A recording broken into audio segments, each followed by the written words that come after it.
Hello, fellow nerds and book lovers. Welcome to Ridcully's book review. I'm Ridcully. After having looked at the video quality of that last video, I decided I'd better try and remember how to do these. Hopefully this one will turn out a little bit better. I'll have to go and redo that last one. I apologize about that. Today is a semi-negative, or I guess a question mark review of a book, In Search of Lost Time. It's from 1871 was the time period that it was written. I think it was published like 1910, 1920, somewhere along in there.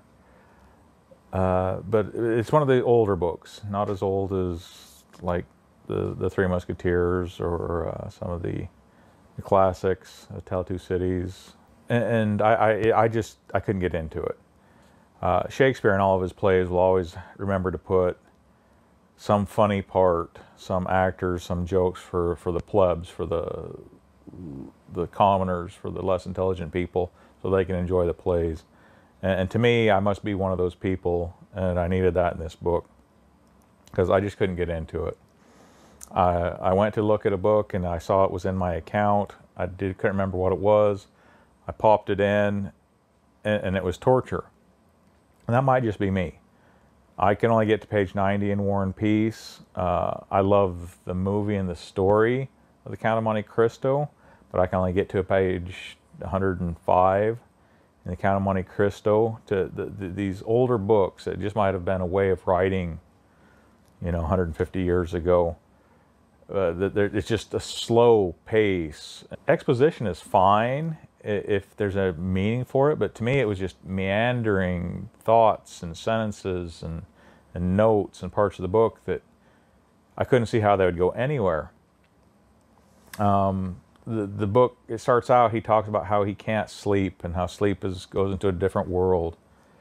They have a visit by a gentleman by the name of Charles Swan, and he's sad because he doesn't get his mother's good kiss goodnight, but then later on she gets to read to him, and he's happy.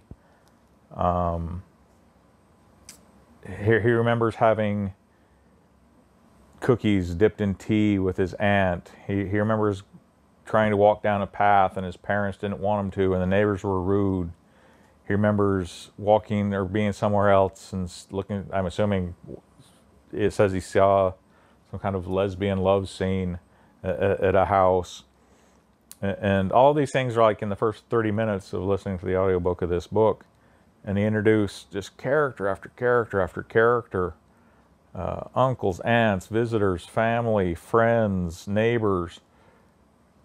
None of them gets developed into a character. They might later on. Like I said, I couldn't keep going.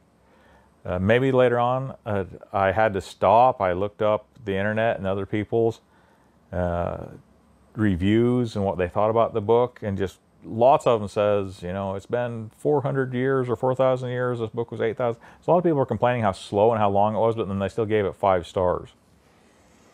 So I'm not understanding how they liked it, but then they were complaining that it was so long, so there might be something in there. It's in a couple of people's list of the 100 best books of all time. It's a highly acclaimed and highly popular book, it seems, but I would say, if you can read War and Peace, you'll probably be able to read and enjoy this book. It's in the old writing style, slow-paced, expressing the ideas and thoughts and ramblings of the author without the action, without the development, without the characters. I couldn't see any character development in any character. It was introducing lots and lots of characters and telling a story and talking about thoughts. The narrator that's talking about the story, you never even find out his name.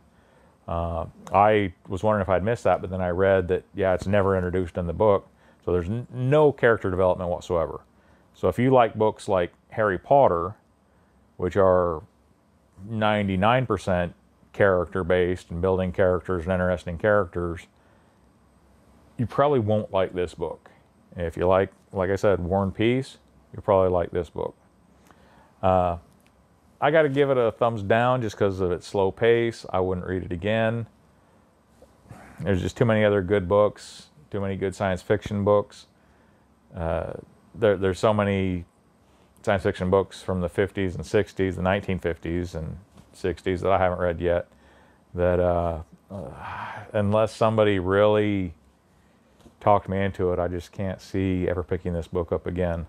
But maybe you have a different idea, a different point of view. Maybe you read it to the end and, you know, have something to say. Please tell me if it picks up and turns into something spectacular later on.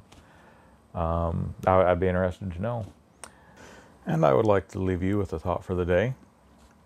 If I had $1 for every woman that thought I was ugly, eventually they would think I was good looking. Thanks everyone. You have a good night.